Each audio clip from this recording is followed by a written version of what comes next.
किसी राज्य में एक प्रतापी राज्य हुआ करता था। वो राजा रोज सुबह उठकर पूजा पाठ करता और गरीबों को दान देता।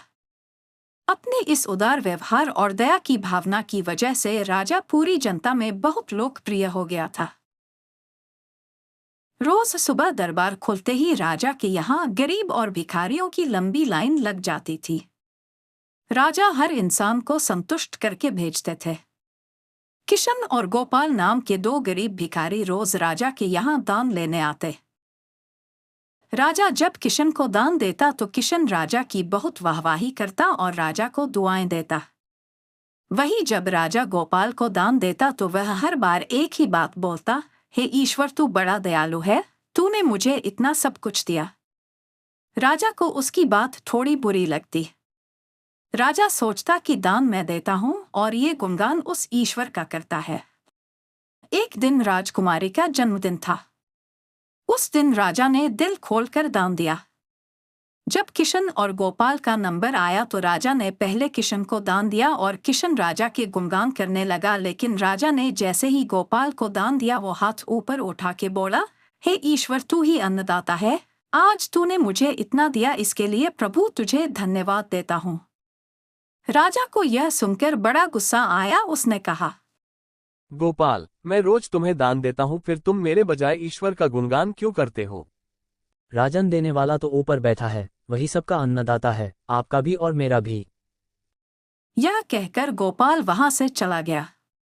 अब राजा ने गोपाल को सबक सिखाने की सोची। अगले दिन जब किशन और गोपाल का नंबर आया तो राजा ने किशन को दान दिया और कहा, किशन, मुझे गोपाल से कुछ बात करनी है, इसलिए तुम जाओ और गोपाल को यहीं छोड़ जाओ। और हाँ, आज तुम अपने पुराने रास्ते से मत जाना, आज तुमको राजमहल के किनारे से जाना है जहाँ से सिर्फ मैं गुजरता हूँ। किशन हुशी हुशी दान लेकर चला गया। राजमहल के किनारे का रास्ता बड़ा ही शानदार और खुशबू भरा था। संयोग से राजा ने उस रास्ते में एक चांदी के सिक्कों से भरा घड़ा रखवा दिया था। लेकिन किशन आज अपनी मस्ती में मस्त था। वो सोच रहा था कि राजा की मुझ पर बड़ी कृपा हुई है जो मुझको अपने राजमहल के रास्ते से गुजारा। यहाँ से तो मैं अगर आंख बंद करके भी चलूं तो भी कोई परेशानी नहीं होगी। यही सोचकर किशन आंखें बंद करके रास्ते से गुजर गया, लेकिन उसकी नजर चांदी के सिक्कों से भरे घड़े पर नहीं पड़ी। थोड़ी देर बाद राजा ने गोपाल से कहा, अब तुम जाओ, क्योंकि किशन अब जा चुका होगा, लेकिन तुमको भी उसी रास्ते से जाना है जिससे किशन गया है। गोपाल धीमे कदमों से ईश्वर का धन्यवाद करते हुए आगे बढ़ चला। अभी थोड़ी दूर ही गया होगा कि उसकी नजर चांदी के सिक्कों से भरे घड़े पर पड़ी। गोपाल घड़ा पाकर बड़ा खुश हुआ। उसने कहा, ईश्वर तेरी मुझ पर बड़ी अनुकंपा है, तूने मुझे इतना धन दिया, और वो घड़ा लेकर घर चला गया। अगले दिन फिर से जब गोपाल और किशन का नंबर आया तो राजा को लगा कि किशन घड़ा ले जा चुका होगा, इसलिए उसने किशन से पूछा, क्यों किशन, कल का रास्ता कैसा रहा? राह में कुछ मिला या नहीं? कहा, महाराज, रास्ता इतना सुंदर था कि मैं तो आंखें बंद करके घर चला गया, लेकिन कुछ मिला तो नहीं। गोपाल तुम बताओ। राजा, कल मुझे चांदी के सिक्कों से भरा एक घड़ा मिला, ईश्वर ने मुझ पे बड़ी कृपा की। राजा किशन से बड़ा गुस्सा हुआ। उसने कहा कि आज मैं तुझे धन नहीं दूंगा बल्कि एक तरबूज दूंगा।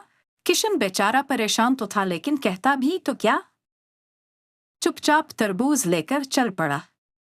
उधर राजा ने गोपाल को रोजाना की तरह कुछ धन दान में दिया। किशन ने सोचा कि इस तरबूज का मैं क्या करूंगा, और यही सोचकर वो अपना तरबूज एक फल वाले को बेच गया। अब जब गोपाल रास्ते से गुजारा उसने सोचा कि घर कुछ खाने को तो है नहीं, क्यों ना बच्चों के लिए एक तरबूज ले लिया जाए। तो गोपाल फल बेचने वाले से वही तरबूज खरीद लाया जिसे किशन बेच गया था। अब जैसे ही घर आकर गोपाल ने उस तरबूज को काटा तो देखा उसके अंदर सोने के सिक्के भरे हुए थे। गोपाल ये देखकर बड़ा प्रसन्न हुआ और ईश्वर का धन्यवाद देते हुए बोला, हे ईश्वर, आज तूने मेरी गरीबी दूर कर दी, तू बड़ा दयालु है, सबका अन्नदाता है। अगले दिन जब राजा दान दे रहा था तो उसने देखा कि केवल अकेला किशन ही आया है, गोपाल नहीं आया। उसने किशन से पूछा, कल भगवान की कृपा से गोपाल को एक तरबूज मिला जिसके अंदर सोने के सिक्के भरे हुए थे। वह गोपाल तो अब संपन्न इंसान हो चुका है। किशन की बात सुनकर राजा ने भी अपने हाथ आसमान की ओर उठाए और बोला, हे ईश्वर, वाकई तू ही अन्नदाता है, मैं तो मात्र एक जरिया हूँ, तू ही सबका पालनहार है। राजा को अब सारी बात समझ आ चुकी थी। दोस्तों, कैसी लगी आपको हमारी ये प्रेरक कहानी? अपने विचार जरूर व्यक्त करें।